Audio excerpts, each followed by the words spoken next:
Hello, and whoa, what was that? Whoa, there it was again. Oh my gosh, it's a giant lizard. Oh, it's breathing fire. Oh my gosh, it's a kaiju from another reality. And with that Cloverfield-esque intro, welcome to this month's episode of the 800s. I am your host, Alex, and you just heard from my terrified co-host, Adam. And as always, thank you to Alan for making this happen behind the scenes. Why don't we just jump right into it since we got a late start? Lay down those plugs, my man. Oh yeah, if you joined us before our pretty faces made an appearance, you heard some music that was Fearless First by Incompetech. Everything that you could ever want to know about us, you can find out on dmstable.com.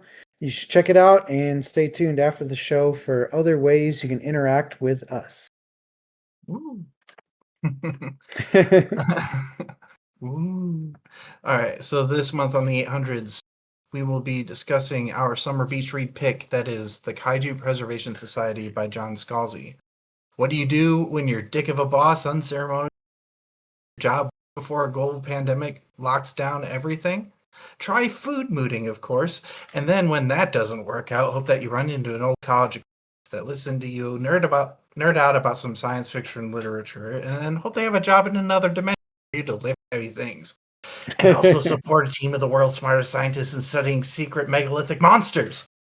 Which is exactly what happens to our protagonist, Jamie Gray, when he gets to join the Kaiju Preservation Society. Awesome, awesome. All right, with that, I'll give you a quick rundown of how our show works, and then Alex will give us a disclaimer, and we'll be off to the races. So essentially, we are a discussion show. What that means is Alex and myself will pose a topic or question for conversation. We will give our own opinions on that topic or question, while you, the viewers, have an opportunity to type your own opinion in chat. And then once we're done discussing, we'll check out chat to see what all y'all have to say about the topic at hand. And of course, we will be keeping an eye out for interesting questions or topics to bring up next time there is a lull. So at any time, if you have something you would like to discuss about the book, feel free to throw it in chat and we will snag it up the next opportunity. That's pretty much it. All right. And as always, a quick disclaimer. Our show is one that covers adult topics and themes and stuff. So, and while we don't swear all the time, it does happen. So bring kids around at your own discretion. Also, we're trying to create a fun and supportive community over at DM's Table where people can feel free to nerd out, dork out, geek out, whatever out, but in a way that they always feel in. So, in short, be nice or fuck right off. Very nice, very nice. With that, let's get the conversation flowing. Alex and chat, what were your first impressions of the Kaiju Preservation Society? My first impressions were I didn't expect the book to make me angry right at the beginning. Like they did a really good job of kind of describing a particular type of person that I have a lot of issues with. And it was a weird throwback to the pandemic era. So it kind of like came with some, I don't know if nostalgia is the right word because that implies something somewhat good, but it was a definite throwback, like blast from the past, and so PTSD via yeah, a little. sources. So it starts to. I think it was really like first impression was like, oh, this is a book that is trying to throw me, like maybe not trying, but was succeeding in throwing me a bit off kilter, and I wasn't really expecting that, but not in a bad way. I was just kind of expecting the Kaiju Preservation Society bit to come, I guess, in a different way. So it was nice having unexpected things. So it kind of set up an expectation or a hope that there would be more unexpected things to follow. And because of the way that it was done, I had high hopes for how that was going to be done, and so I think it really kind of drew me in an unexpected way at the very beginning.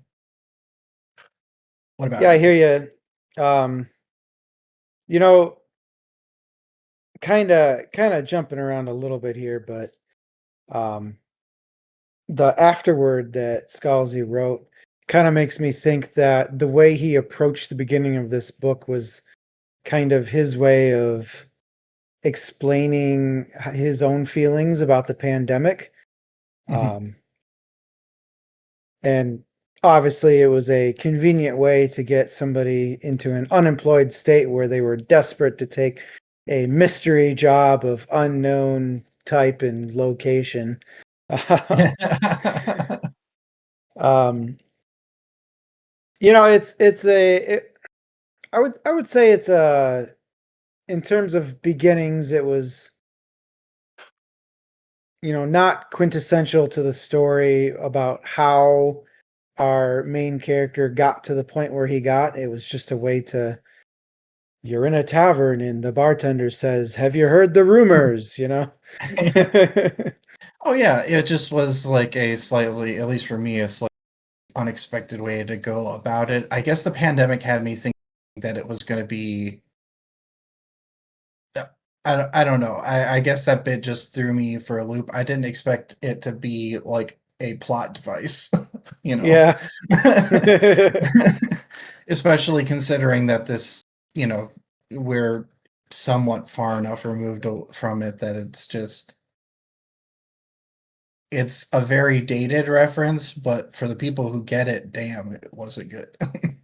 Oh, the trading places thing, or Oh, I mean, all sorts of stuff are related to the okay. pandemic. So, like, everything that came with everybody working from home and, like, the setup of it is very specific to that time, and you're gonna have a very different reaction having lived through it as opposed to somebody, 20 years from now who's picks up this book and reads it and who may not have actually lived through it. Yeah. But no, I liked the mystery aspect. It's always dangerous territory to be like, I'm not going to tell the reader what's going on, and I'm going to do that by not telling the main character. It's like it's a fine line to walk, and I think Scalzi stayed on the good side of that line Mhm.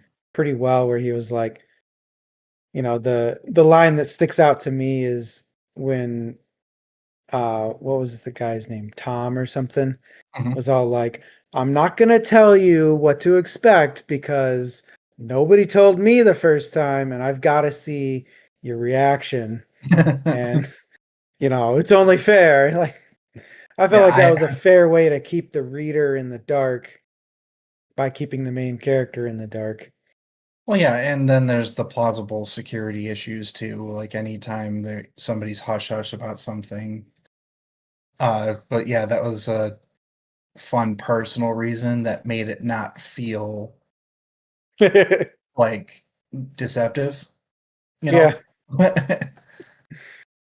Or too clandestine, Yeah. which doesn't really fit the tone. To V.S. Drake's point, the tone was set pretty immediately on this book of uh there's jerks around, but we're here to have fun, guys. Yeah. What was the main character's degree? He had like a master's in like sci-fi or something, didn't Well, he? he was starting his PhD in and PhDs are typically almost like exclusively defined by whatever your doctoral thesis is. Um, and his was something about sci-fi and fantasy or science fiction literature, or I think it might have been modern science fiction literature and certain tropes in them, or themes. Can't remember. It was hyper specific as PhDs usually are, but my guess is the master's was probably similar in modern English literature. Yeah. Well, anyway, like I did find it funny how he was like, I'm not using my degree. And then he took this job of lifting things. Continued to not use his degree, but in a very using his degree way, considering the alternate reality sci-fi stuff going on. Well, yeah. And there are parts where he does use, like, we can turn this into a topic, but he does use his literature degree as a means for the character to provide a very unique perspective. Like, he's surrounded by scientists that, trained to think in a very specific way and break things down in a very specific way. And he's able to add a creative element to it, which is kind of necessary in some critical moments. Yeah.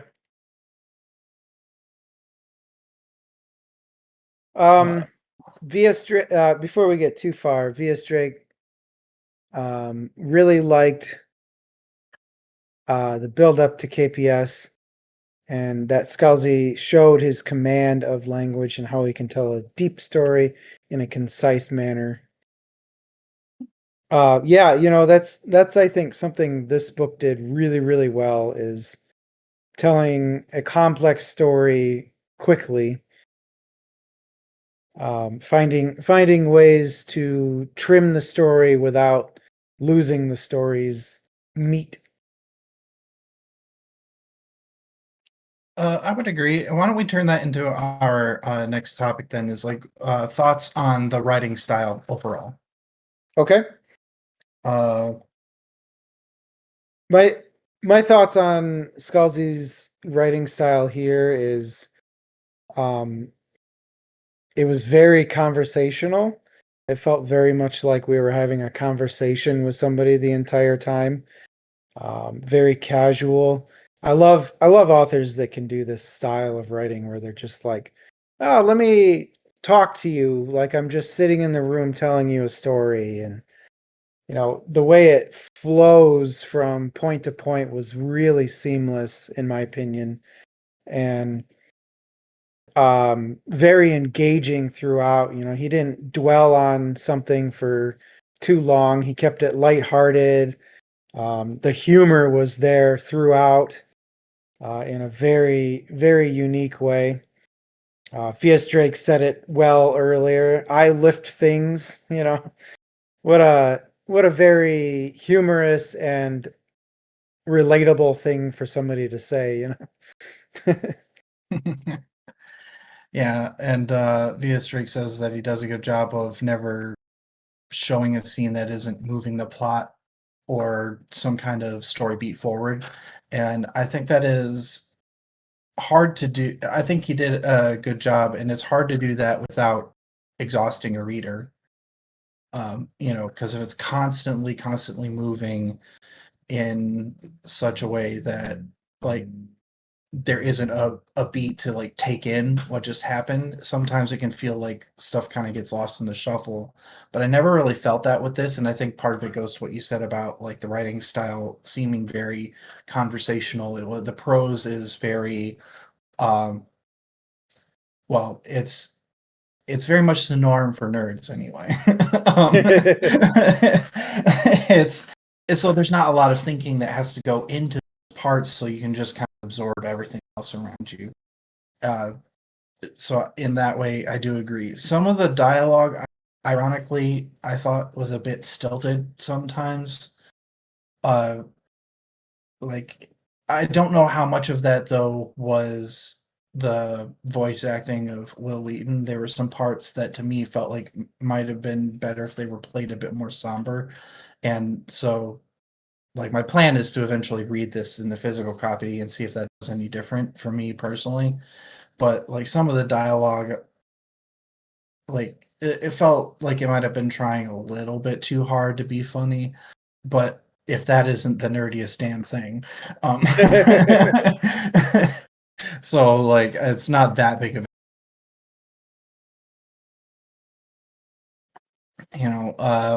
so do you have anything more on the writing style, or did you have another question, or perhaps from our chat? I didn't have anything else for the writing style per se. Um, but I do want to bring up um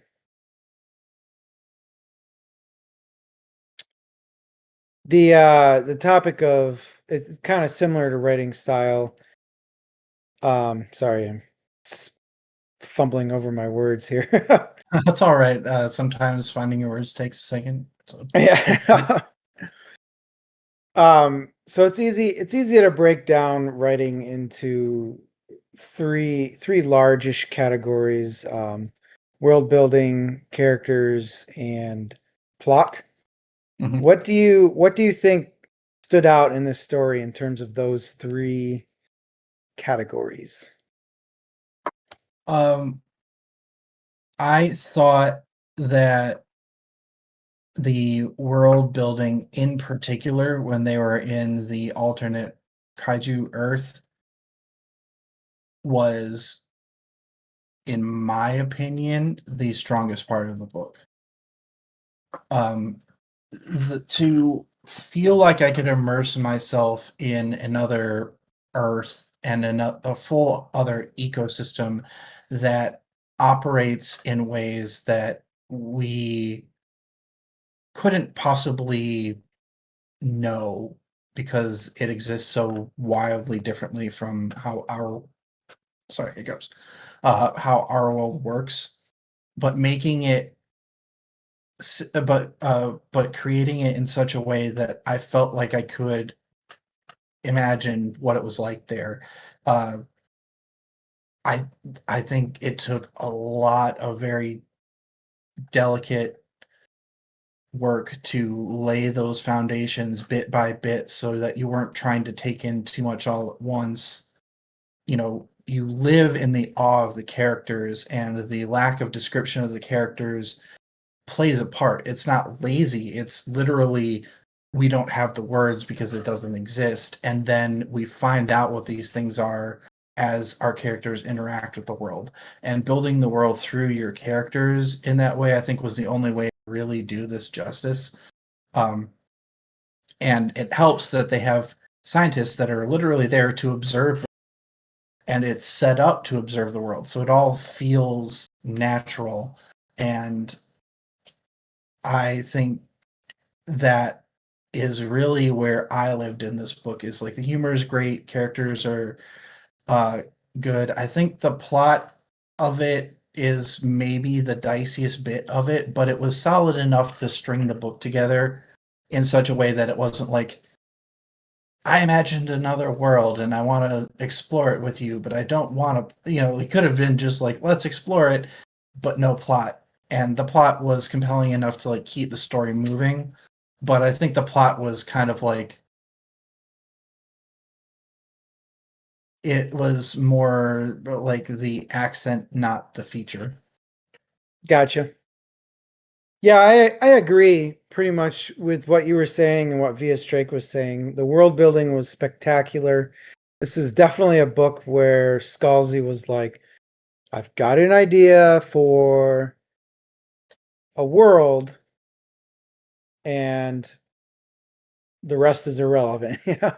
Yeah, well, I mean, he built everything else out of the world, and it shows. Yeah. The plot to me felt like Scalzi needed something to happen, so he made something happen. Mhm. I liked the plot. Like it was Yeah. entertaining and I liked like the his old boss was an even bigger dickhead than he thought he was. It was a good time. Um Characters, yeah, we don't get a ton of depth into the characters. Mhm. I blame that mostly on the fact that this is a short book. Yeah, that's And part of it for sure. yeah, Scalzi definitely wanted to focus on saying, look at this world I imagine, and not so much on look at the people in this world that I imagined. Well, And yeah, I and think the that it played out pretty well in this case. yeah, because the people are the vehicle through which we view the world. He sets up characters that have a specific way of looking at it. We've got the microbiologist, we have the nuclear physicist, like there, and then we have the literature dork, uh, you know, and it's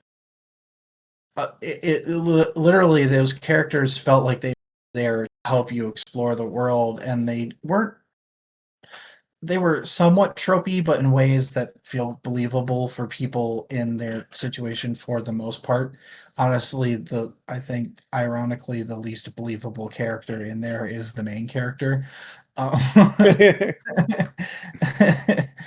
but even then, like, still fairly believable. But for the most part, they're there to help you explore this world that, like, he clearly was very excited about.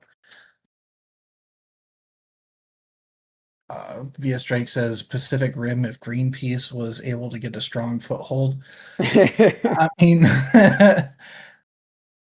not entirely inaccurate. uh, I think Greenpeace might have been a little more militant somehow, but in the other direction. Let's talk about that.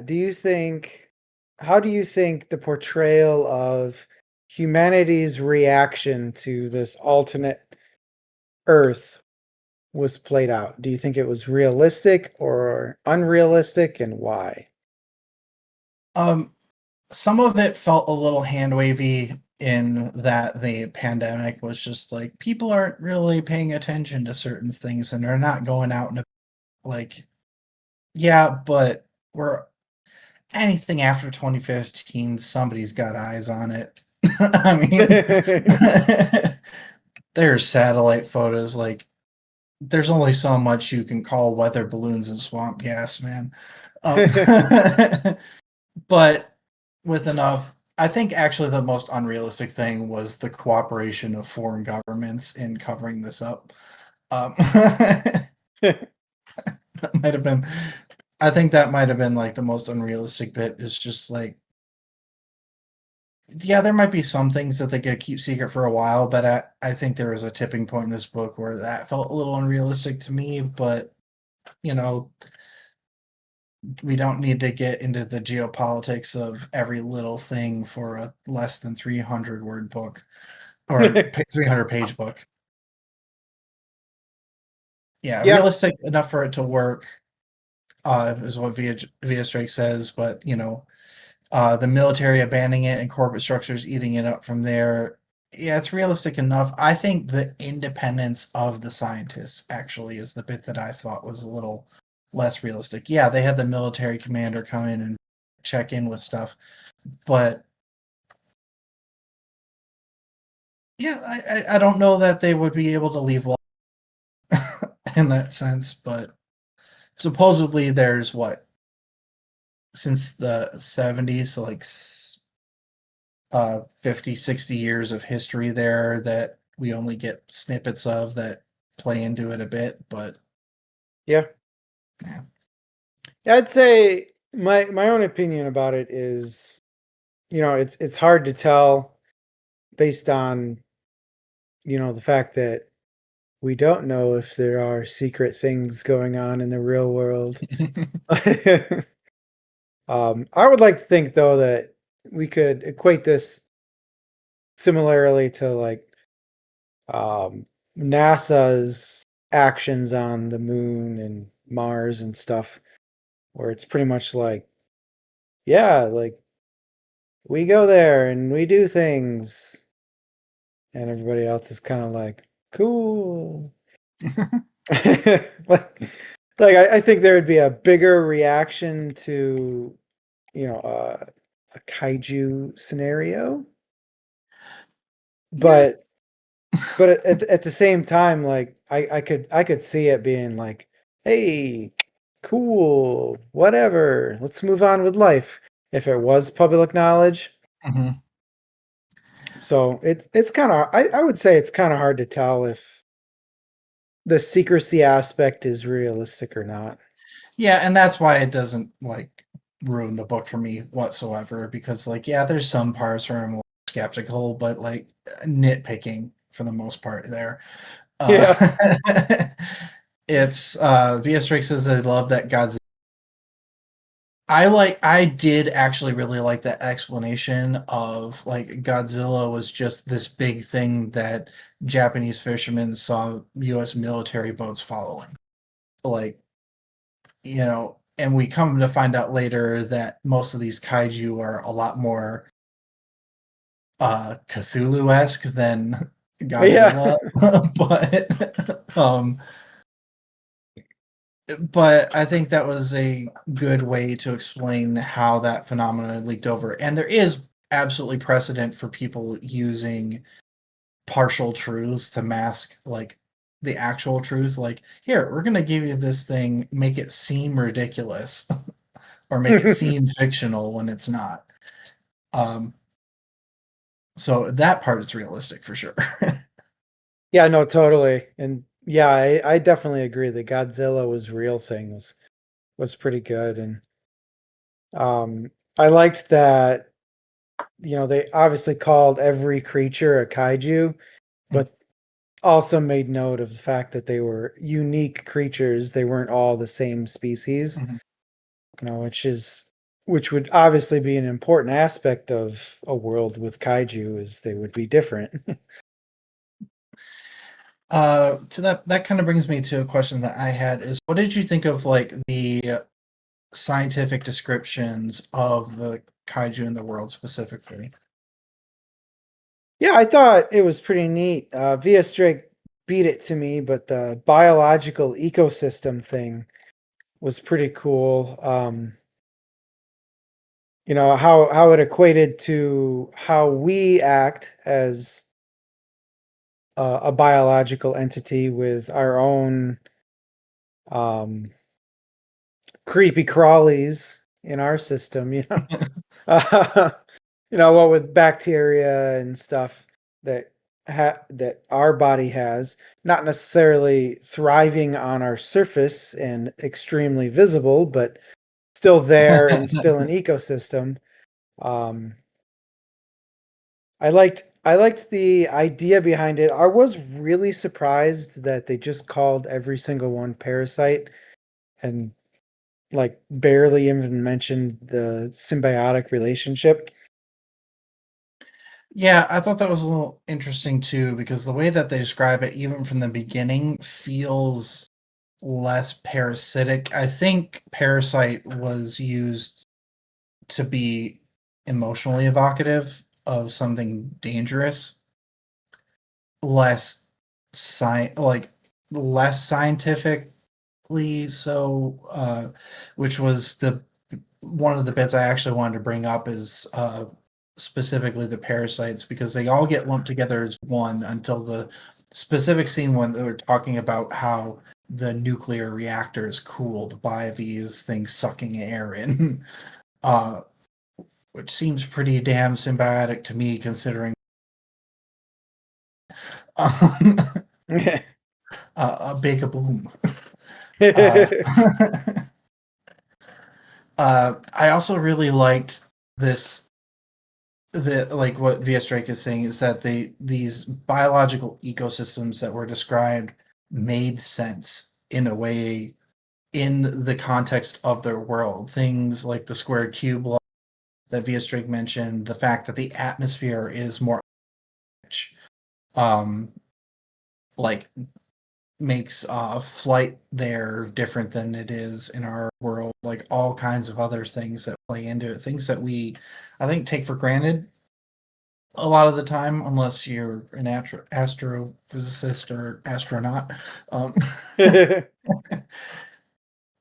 so it was kind of cool to see that played out in a world that was inhabited by something that wasn't like even remotely uh humanoid.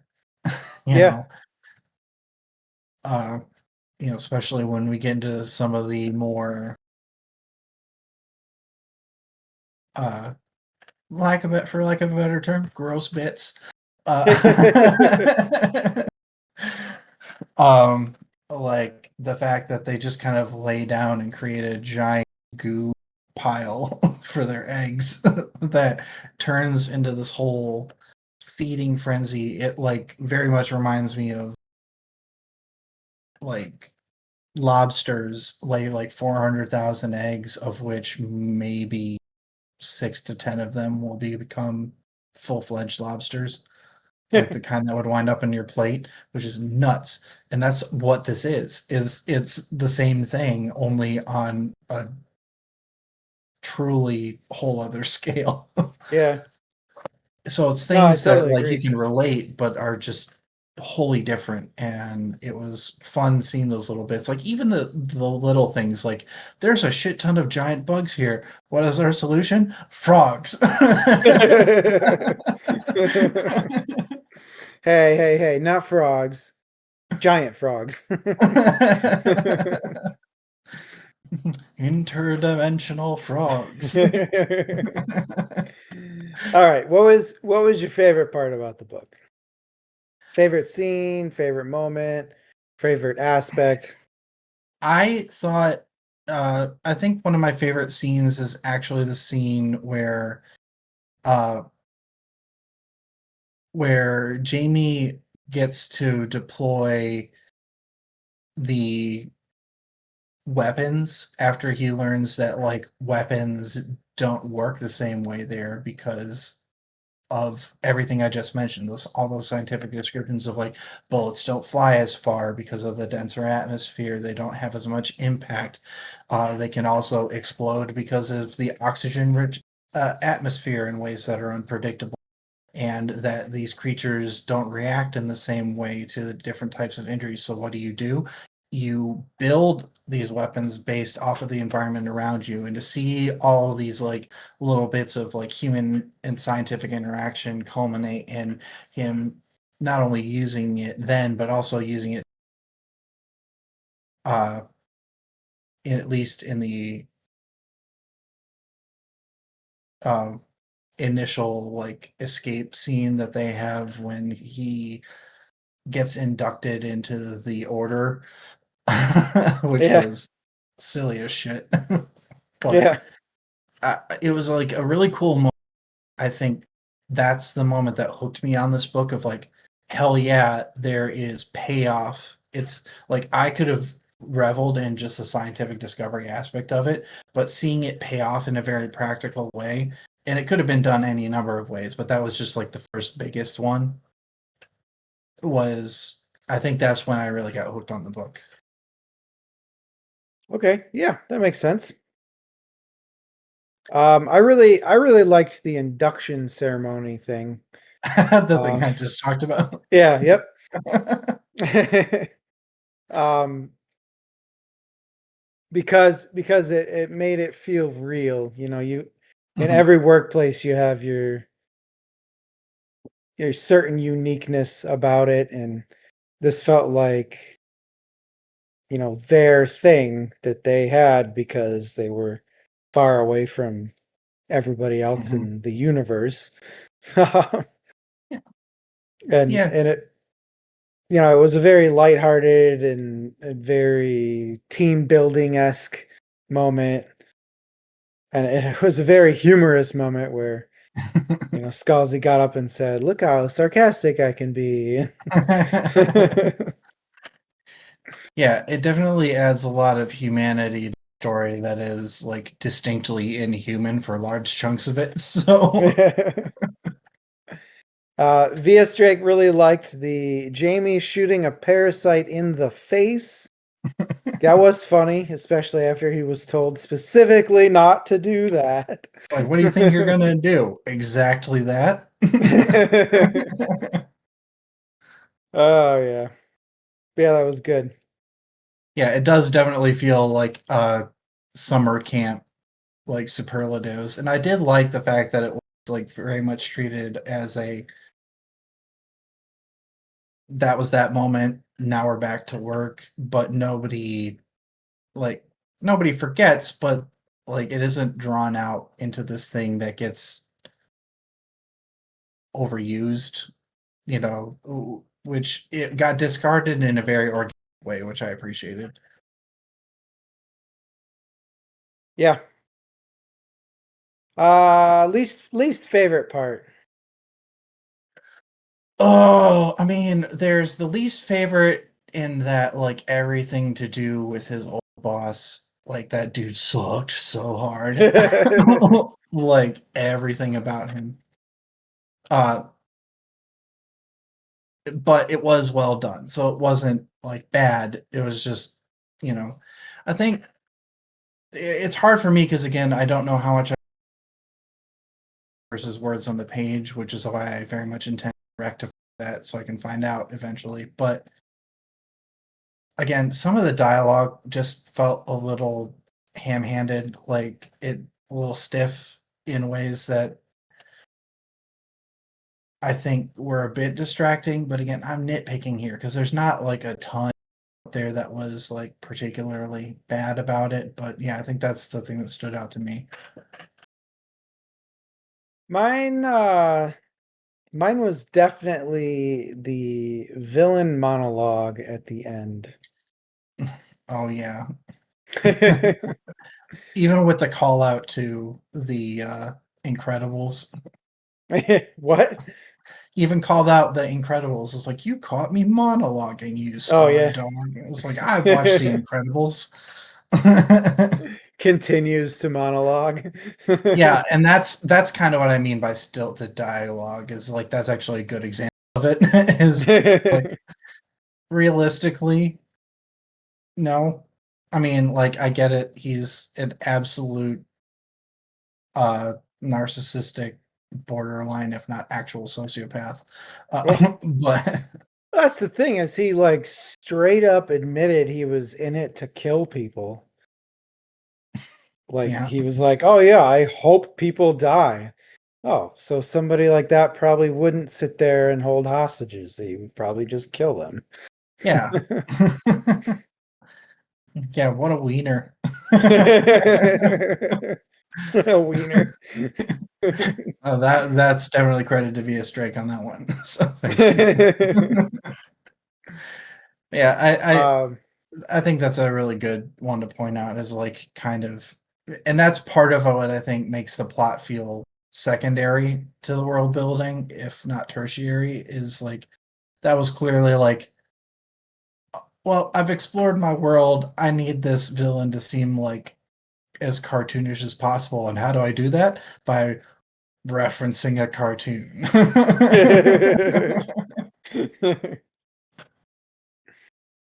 Although sadly, there are some people out there that are exactly like that guy, as cartoonish as it may sound. And I'll leave it at that.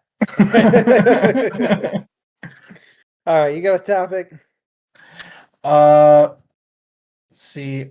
I would like to know what was your favorite non-kaiju thing in like of the kaiju world? Like it could be an Um, animal, it could be like whatever, just as long as it's not just like the kaiju are cool.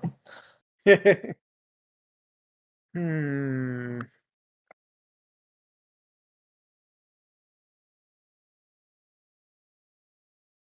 I liked the what's it called? The dirigible. Oh yeah, I know what you're talking about. It has a name and every because they named it after all. Um, Yeah. Well, anyway, the dirigible that they had, I thought that was cool to be like, yeah, we didn't just bring over a freaking airplane, you know. We have so it this was, we have this ship that floats because reasons. oh, it was definitely very Jules Verne, you know, steampunkish, except as modern as it kind of gets. Yeah.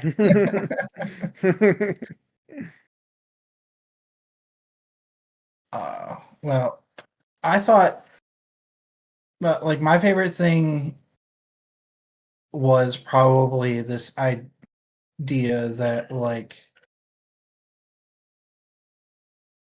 I'm trying to figure out how to describe it because I'm describing like as like the idea that like there are dimensions there that with like the right probe could send something through and like how do I describe this? In the most unrealistic way, they made it seem realistic that kaiju could exist, and it kind of made me feel like hope that some parts of this book are true and it's part of the obfuscation um, in real life. Yeah. Like maybe Call of Cthulhu, like maybe Call of Cthulhu actually something that reached through breach in the dimensions. Who knows? Um, uh, but really, I did kind of like that idea and like how it played. It's one of those things in the world building that felt like it moved the plot along and not the other way around. I kind of enjoyed that being a little bit of opposite work there because it's the whole reason why everything exists in this book. you know Yeah. and they did a good job of making it feel realistic even if it isn't. And uh also the frogs. Yeah. All right, so I think we ready to get into our final thoughts, or did you have more that you wanted to talk about specifically? I don't have anything particular to talk about. We can jump to final thoughts. All right, why don't you start us off then? Sure thing. So I really liked this book. It was highly entertaining. Scalzi just has a way of conversing in his novels that's so relaxing and entertaining. Um, Especially with his afterword where he was like, you know, I found it so hard to write this other book and I just had to write this book instead. And then I went and looked up, oh, what else did he release around that time? And he released the criminal book, Starter Villain. And I immediately jumped to that book because I was like, I've got to see what Scalzi is in a more serious book. And fuck, man, that wasn't serious at all. But Scalzi definitely has a way of talking that's super entertaining, and it really shone in this book, and I really liked it, and I definitely suggest it. uh I can't deny any of the uh, I feel the same way. Honestly, this book was it gets you a little off kilter at the beginning, at least it for me, but I think it can be very easy when you read a lot to just kind of go through the paces a bit, and this book kind of kept me from doing that. And the world building was immaculate. It was funny. It was fun to read. It's not. I think. It, I honestly, to me, this is a quintessential beach read. It wasn't hard, but there were interesting concepts. I could have put it down if I wanted to, but I didn't want to, and it wasn't so long that was a problem. Yeah. you know, so absolutely would recommend this to anybody who even remotely likes sci-fi or nerdy stuff. In fact, I'd probably recommend it even if they don't. Uh, so, uh, yeah, this was a great read, and I'm glad that we had it for our summer read, our Yeah. beach read. Right when we started talking, Elpac Phantom threw in a question there, and it's too good not to actually talk about, so let's All talk right, let's about do it. it. Let's do it. Would you visit Kaiju Earth if the opportunity struck? Oh, absolutely. Like, Absolutely, Alex says.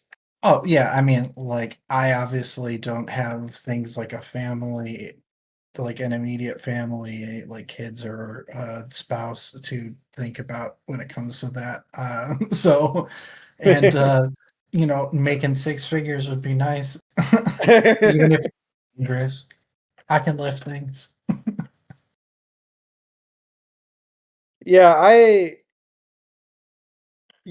I've done a few things in my life that I would call adventurous.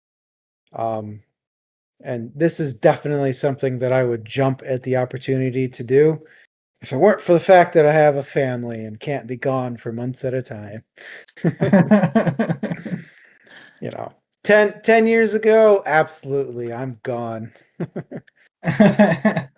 Well, looks like the heat seems to be throwing some people off. Alpac Phantom and VS Drake both said that it's too hot and too dangerous, so probably not. I'd melt. Well, if you melted, at least there'd be someone there to keep you up. Tall glass of nope. And meanwhile, I'm sitting here. Absolutely, I've got. Whee! Um, I'd miss you guys out there, all and all this. But hey, 6 months to do all kinds of reading. Download all the audiobooks. Oh man, I didn't even think about that. I'd have the ultimate excuse for the rest of my life. Yeah, sorry I didn't catch up with you. I was in another reality. Adam, did you quit that job like 5 years ago? No, no, no, you're mistaken. I still work there. Yeah. In Greenland. Oh yeah, I think I still have enough adventure left in me that I'd go. I just I don't think I could pass up something like that in the same way that if we discovered like an exoplanet that we could like jump to, I'd probably be like, sign me up, boss, even though I have no like skills that would qualify me for it.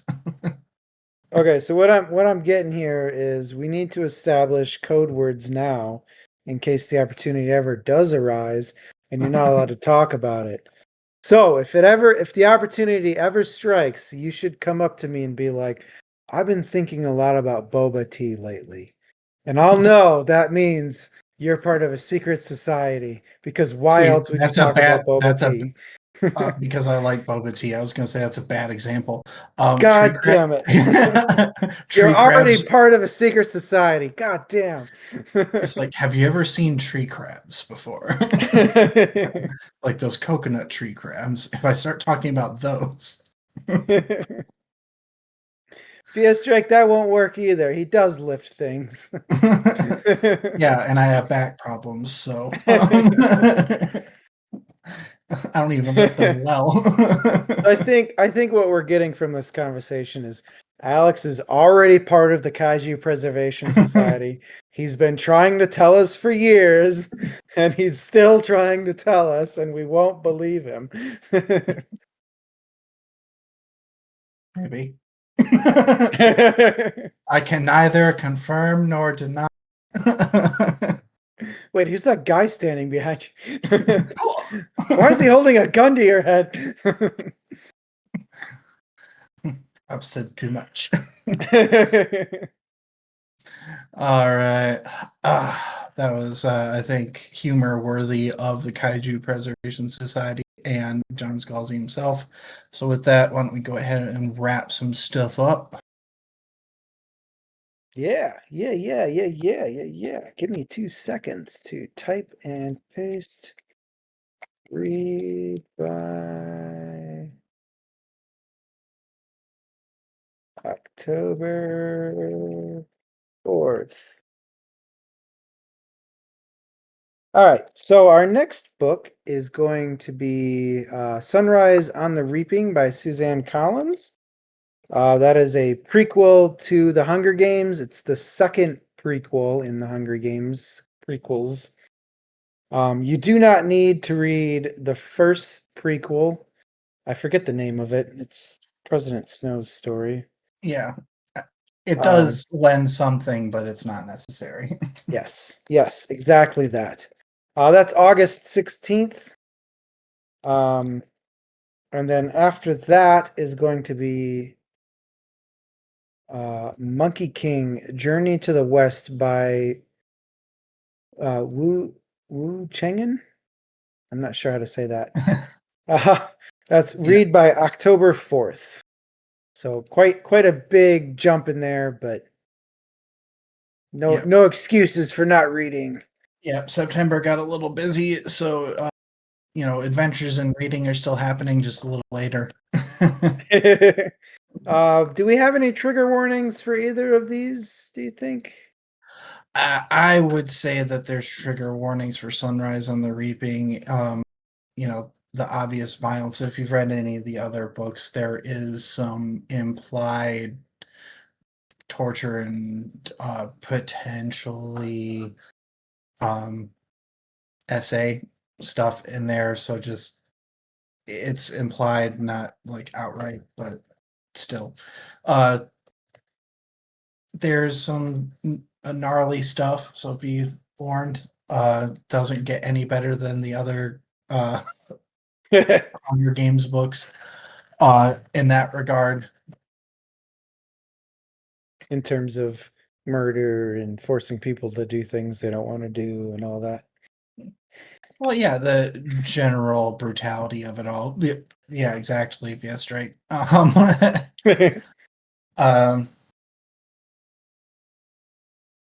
And as for Journey to the West, that's an old enough story that I guess it depends on who's telling it. We'll see. Usually not. All right. I guess I'll run through some plugs and then we can talk about side pieces and then we'll bid everyone adieu. Also real quick, the next book in October is still going to be in October. That is going to be our horror book that we will be putting up the vote for. And then after that, we are getting into end of the year stuff. We will let you know about further themes later, but it's probably going to be our redemption book for December and November. What was that about November? A surprise. Oh, okay. Because I don't know yet. Out there, so. My bad. Yeah, I guess we'll let you know. Yeah, plugs. So as I mentioned before, dmstable.com is where you go to find out all about us. We do our book vote on Patreon. It is free to vote on the next book. So head over to patreon.com/DMs table. The DMs table? Nope, just DMs table. DMs table on Patreon. Sorry, that was horrible. If you would like to try Audible, which is our preferred method of audiobook acquisition, head over to dmstable.com/audible for a free trial in which you can get a book or something for free. I'm not sure what their current promo is, but Amazon always has a promo, and we would love it if you gave us the credit for sending you their way. So head to dmstable.com/audible for that. We also have an Etsy page, dmstable.com/Etsy. We have a couple of socials, Facebook and Twitter. We're at the DMs Table or at DMs Table on those. And of course, we have a Discord where we chat all things nerdy, not just books. Hit us up if you want to be a part of that. Finally, we have a YouTube channel where we post these videos and more. So if you missed a video that you wanted to see, you can head to YouTube and check out our cool convo. But in terms of plugs, that's pretty much all I've got. All right. So then let's talk side pieces. Yes, side pieces. Did you have any? So I obviously, as I mentioned before, I read Starter Villain by Scalzi right after I finished the Kaiju Preservation Society. Fantastic fantastic novel. It was hilarious. Scalzi does a great job of keeping it realistic, even under a highly unrealistic premise. Uh, Absolutely fantastic story. I don't know how you could call it serious at all, but it was great.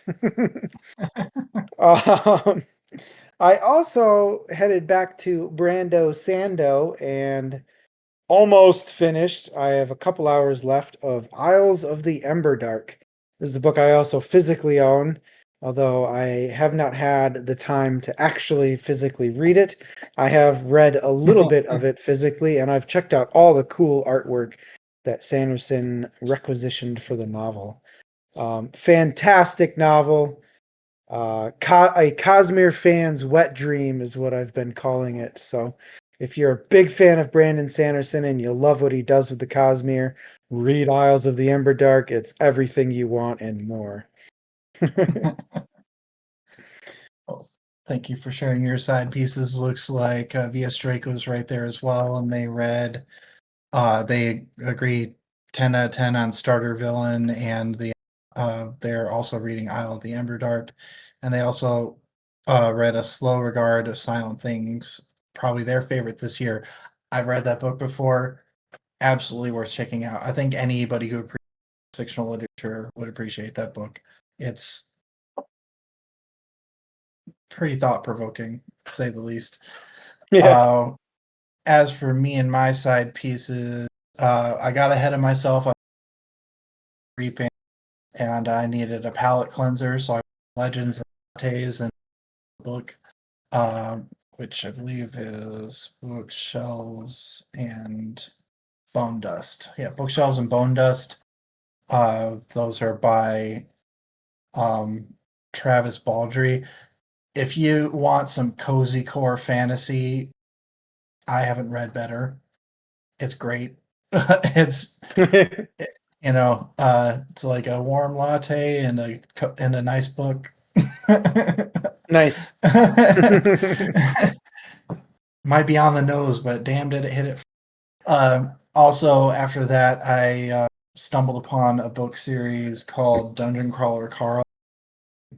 Partway into the first book, but really enjoying this format. It's Hitchhiker's Guide meets D&D meets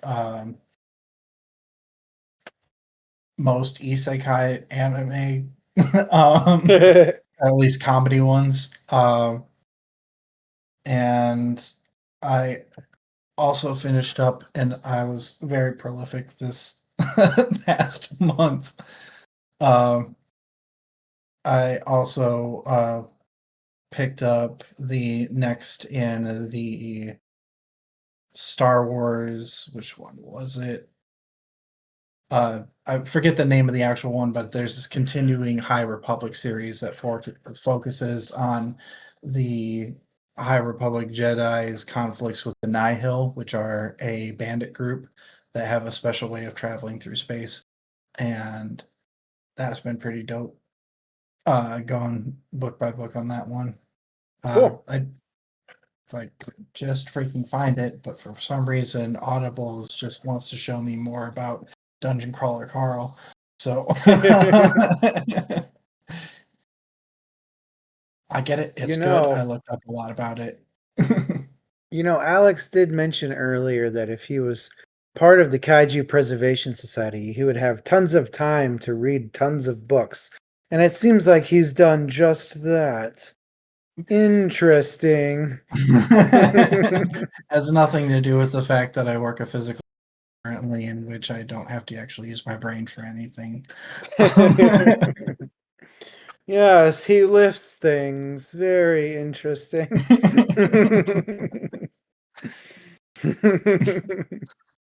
Yeah, there is a lot of hot air around what I do.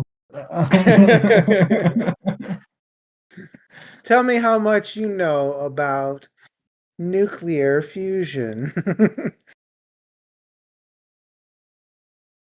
I'm no expert, but I know it involves fusion or fission. I don't know. You tell me. It's your question.